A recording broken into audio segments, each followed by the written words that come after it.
عالی مرتبت محتشم سامعین و حاضرین، آج ایک بار پھر ہم اللہ جل شانہ کے پیارے محبوب صلی اللہ علیہ وآلہ وسلم کی احادیث کے ساتھ آپ کے سامنے حاضر ہو رہے ہیں۔ اللہ جل شانہ ہم سب کے باطن احادیث رسول صلی اللہ علیہ وآلہ وسلم کے اجالوں سے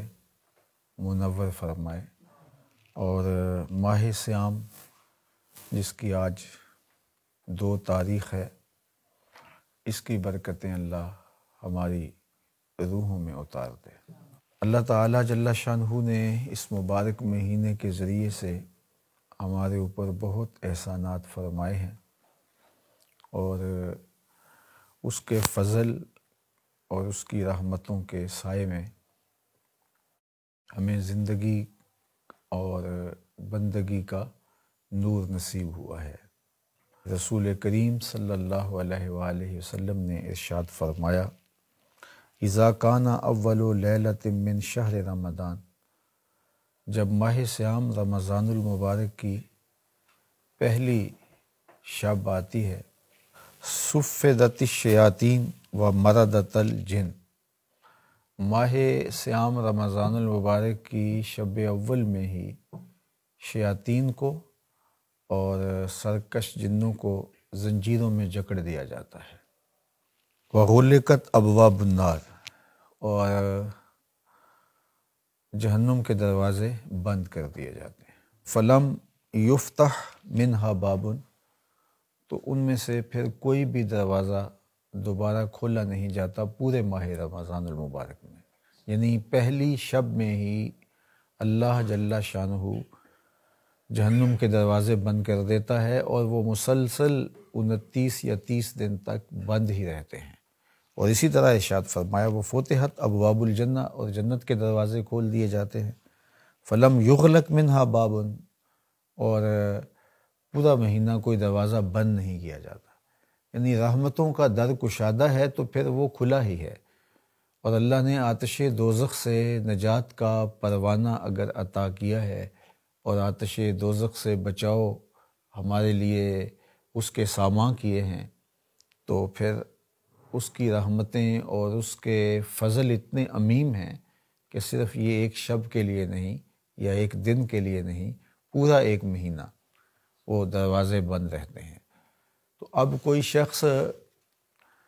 دھکے سے اپنے آپ کو دھکیل کے جہنم میں پھینکنے کی کوشش کرے تو اس کی مرضی، اور اللہ کی رحمتوں سے وہ محروم رہنے کے لیے پے در پے گناہ، بدکاریاں اور اس کے احکام کی نافرمانیاں کرے تو اس کی مرضی، ورنہ اس نے سارے اسباب پیدا کر دیے خیر کے، اور جو چیزیں ہمیں برائی کی طرف لے جا سکتی تھیں ان اشیاء سے ہمیں محفوظ رہنے کے اسباب بھی مہیا فرما دیے۔ شیاطین کو جکڑ دیا گیا، چونکہ یہ ہمیں برائی اور بدی کی راہ دکھاتے ہیں، اور ارشاد فرمایا کہ شیطان انسان کی رگوں میں خون کی طرح دوڑتا ہے، اور وہ وسوسہ اندازی کرتا ہے اور ہمیں گناہ کی طرف لے کے جاتا ہے۔ تو اب اتنا بڑا سبب گناہ کا اللہ تعالیٰ نے اس کو زنجیروں میں جکڑ دیا، اور اسی طرح جو سرکش جن ہیں جن کے ذریعے سے ہمیں نقصان پہنچ سکتا ہے، تو ان کو بھی اللہ تعالیٰ ساتھ ہی جکڑ دیتا ہے۔ جنت کے دروازے کھولنے کا مطلب کہ ہمارے لیے جنت کا دخول آسان فرما دیا گیا، اور جہنم کے دروازے بند کرنے کا مطلب کہ اللہ تعالیٰ جل شانہ نے ہمارے لیے جہنم سے بچاؤ کے اسباب پیدا فرما دیے۔ تو یہ مہینہ گویا اللہ کی رحمتوں کی لوٹ سیل کا مہینہ ہے۔ اس مہینے میں ہم کثرت عبادت کے ذریعے، ذکر و فکر کے ذریعے اللہ کی رضا جوئی کے سامان کر سکتے ہیں، اور اگر کوئی شخص اس مبارک مہینے میں بھی اپنے آپ کو محروم رکھنا چاہے تو پھر یہ اس کی مرضی ہے، لیکن ادھر سے مکمل اسباب مہیا کر دیے گئے خیر کے، اور سارے راستے مسدود کر دیے گئے شر کے، تاکہ خیر ہی پھیلے اور شر سے بچنے کے فراواں اسباب میسر آئے۔ اور پھر اس کے بعد ایک آواز ہے جو بلند ہوتی ہے، یا باغی الخیر اقبل، اے خیر کے طالب آگے بڑھ۔ یعنی تیرے لیے وہ سارے اسباب باہم پہنچا دیے گئے ہیں کہ تو خیر کی راہوں پہ چلے تو تیری قدم قدم پہ مدد ہو، تیرے لیے آسانیاں ہوں۔ تو خیر کی راہیں کشادہ بھی کر دی گئیں، آسان بھی کر دی گئیں، اور اس کے راستے میں کھڑی رکاوٹیں جو شیطان کی صورت میں موجود تھیں وہ بھی ہٹا دی گئی۔ اب جب راستہ اتنا کشادہ اور اتنا سہل اور اتنا خوبصورت ہو تو پھر اس راستے پہ نہ چلنے والا بدبخت ہی ہو سکتا ہے۔ اور پھر اللہ جل شانہ بندوں کو آواز دیتا ہے، اللہ کا منادی، اس کا نمائندہ پکارتا ہے، اور وہ آواز پاکیزہ روحیں سنتی ہیں، وہ سرایت کرتی ہیں ہماری روحوں کے اندر وہ صدائیں، اور اس پر ہم لبیک کہتے ہوئے لپکتے ہیں، دوڑتے ہیں، اور خیر کو حاصل کرنے کی ہم کوشش کرتے ہیں۔ تو وہ کہتا ہے، یا باغی الخیر اقبل، اے خیر کے متلاشی، خیر کے چاہنے والے، اے طالب خیر آگے بڑھ، تیرے لیے اسباب مہیا کر رکھے ہیں مالک نے۔ و یا باغی الشر اقصر، اور اے شر کے متلاشی اب ٹھہر جا، اب رک جا، تیرے لیے وہ دروازے مسدود کیے گئے ہیں، اب تو بھی خیر کی طرف اپنے آپ کو لانے کی کوشش کر، نہ یہ کہ ہر وقت تم شر کے اندر ہی اور فساد کے اندر ہی اور گناہوں کے اندر ہی منہمک رہنا چاہتا ہے۔ تو اس کو روکا جاتا ہے اور خیر کی راہوں کے مسافر کو سہل راستہ دیا جاتا ہے۔ وَلِلَّهِ عُتَقَاءُ مِنَ النَّارِ، اور ارشاد فرمایا کہ اللہ جل شانہ ماہ صیام میں آتش دوزخ سے لوگوں کو نجات دیتا ہے۔ ہر روز اللہ جل شانہ جہنم سے آزادی کا پروانہ اپنے بندوں کو دیتا ہے۔ یہ اس کی شفقت ہے اپنے بندوں پر، اس کی رحمتیں ہیں جو اپنے بندوں کو نصیب فرماتا ہے۔ اور یہ جو آتش دوزخ سے نجات کا پروانہ ہے، یہ ایک رات کے لیے موقوف نہیں ہے کہ ایک رات میں کچھ لوگوں کو آتش دوزخ سے نجات دے دی جاتی ہے، بلکہ فرمایا وَذَلِكَ كُلَّ لَيْلَةٍ، اور یہ جو آتش دوزخ سے نجات کا پروانہ ملتا ہے اور اللہ آزاد کرتا ہے جہنم سے، یہ ہر شب کو ہوتا ہے۔ رمضان المبارک کی 29 راتیں ہوں یا 30 راتیں ہوں، تو ہر شب کو اللہ اپنے بندوں کو جہنم کی آگ سے آزاد کرتا ہے۔ بارگاہ عزتی میں مجھے اور آپ کو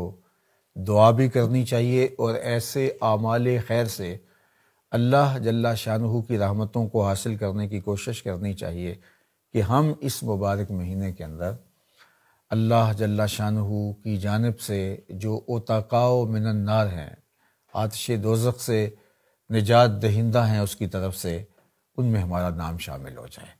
نہ یہ کہ ہم اس ماہ منور کے اندر، جب کہ اس کی رحمتیں اتنی عام ہیں، میںہ کی طرح برس رہی ہیں، اور ہم اس ماہ منور کے اندر بھی اپنے آپ کو محروم رکھیں۔ اللہ کے محبوب علیہ السلام کا ایک اور فرمان سنیے، جس کو حضرت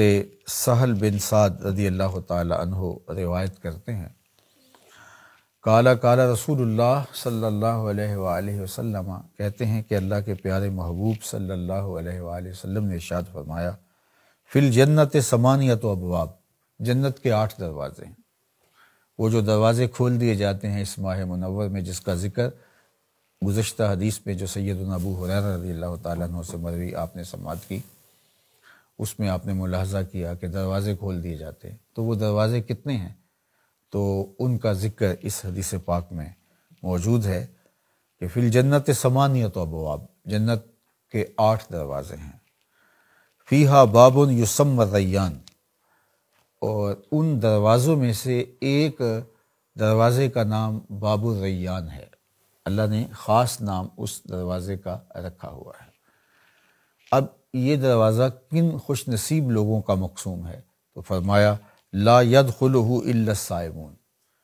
اس دروازے سے وہی داخل ہوں گے جو روزہ دار ہیں۔ تو روزہ داروں کے لیے اللہ نے یہ دروازہ خاص کیا ہوا ہے۔ اللہ اکبر۔ اس طرح مختلف دیگر اعمال کے بجا لانے والوں کے لیے جنت کے دروازے مخصوص ہیں، روزہ داروں کے لیے، نمازیوں کے لیے، صدقات و خیرات کرنے والوں کے لیے، دیگر اعمال خیر بجا لانے والوں کے لیے جنت میں مختلف دروازے ہیں جن سے وہ گزریں گے، اور کئی خوش نصیب ایسے ہوں گے کہ انہوں نے اس طرح اعمال خیر بجا لائے ہوں گے کہ وہ ہر دروازے سے گزر سکیں گے۔ حضرت سیدنا صدیق اکبر رضی اللہ تعالی عنہ نے جب پوچھا تو فرمایا گیا کہ 8 دروازوں میں سے جس دروازے سے تم گزرنا چاہو سارے در تمہارے لیے کشادہ ہوں گے، چونکہ انہوں نے ہر عمل خیر کے ذریعے سے اللہ کی رضا جوئی کے سامان کیے ہیں۔ اس طرح مجھے اور آپ کو یہ تشویق دلانے کے لیے اس کا باقاعدہ نام بتایا گیا تاکہ ہم روزوں کی کثرت کے ذریعے سے باب ریان میں داخلے کا اعزاز پا سکیں۔